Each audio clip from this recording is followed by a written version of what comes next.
All right, let me ask you something. What if I told you that one of the most powerful words in the entire English language is, well, the word stamp? I know, it sounds kind of simple, almost a little boring, right? But believe me, this one little word holds a massive secret about how language really works. And today, we're going to unlock it together.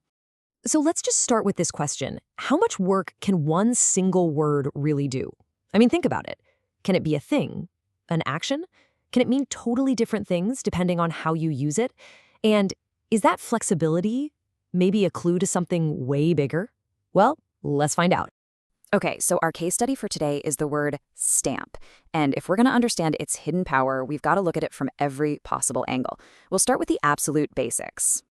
All right, first things first. Let's just listen. How does this word even sound when we say it out loud?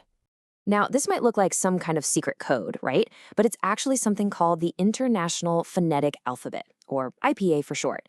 It's basically how linguists write down sounds so that everyone, everywhere, knows exactly how to say a word. See that little symbol that looks like an A and an E squished together? That's the key sound right there. It's the A in words like cat, and of course in stamp.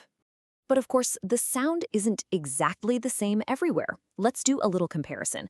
Listen closely. Here's the American pronunciation, and now here's the British one. Did you catch that? The vowel is a little flatter in the US version and just a bit more rounded in the UK. It's a subtle difference for sure, but the main word is always crystal clear. Okay, so we've got the sound covered, but what does the word actually do? This, my friends, is where stamp gets really interesting. Turns out it can be both a thing, a noun, and an action, a verb. Just take a look at this. It really shows you how flexible this word is. As a noun, it's pretty straightforward. You've got stamp and stamps. But look at it as a verb. It can be stamps, stamped, stamping. I mean, that is a ton of utility packed into just 5 little letters. So, let's start with its first job as a noun. This is the one we all think of first, right? The good old postage stamp. That little piece of paper that tells the post office you've paid to get your letter from point A to point B. And here it is in a simple sentence. It's just a clear instruction. The word stamp here means a very specific physical object. There's zero confusion about what we're talking about. But wait a minute, there's actually another way we use it as a noun. A stamp can also be an official mark, an impression. Think about the kind of stamp you'd find on a legal document or in your passport. It's the same word, but it's a slightly different kind of thing. All right, let's switch gears now and talk about the action side of things. The first meaning as a verb is tied directly to what we just talked about. To stamp something is just the act of putting that official mark on it. So, in this example, stamped is the action she's taking. She's literally applying a mark. You can almost feel that motion, can't you, just by reading the sentence? And now for my favorite one.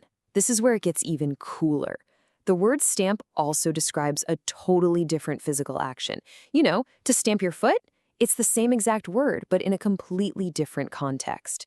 It can mean you're angry, you're excited, or you're just tapping along to some music.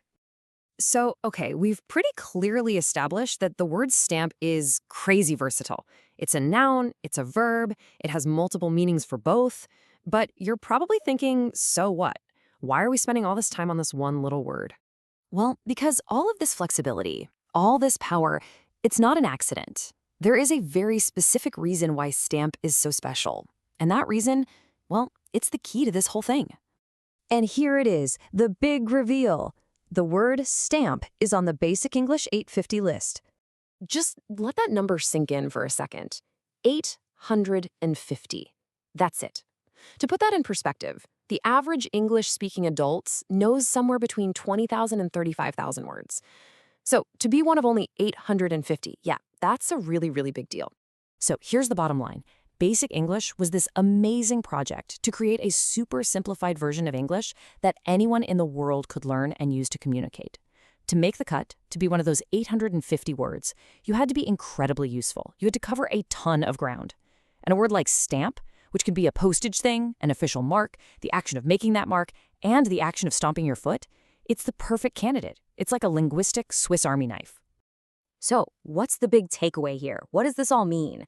Well, When we take a simple word like stamp and pull it apart like this, we're not just looking at one word anymore. We're actually getting a peek at the hidden architecture of language itself. See, it's not always about knowing the most words. It's about understanding how the most important core words work. These simple, multi-purpose words like stamp, they're like the powerful building blocks of clear communication. They're the essential foundation that lets us build really complex ideas from just a handful of pieces. They are the absolute heart of speaking and writing effectively. So the next time you use a simple everyday word, just pause for a second. Think about all the different jobs it might be doing in that one sentence. And that leaves us with one final, really interesting question to chew on.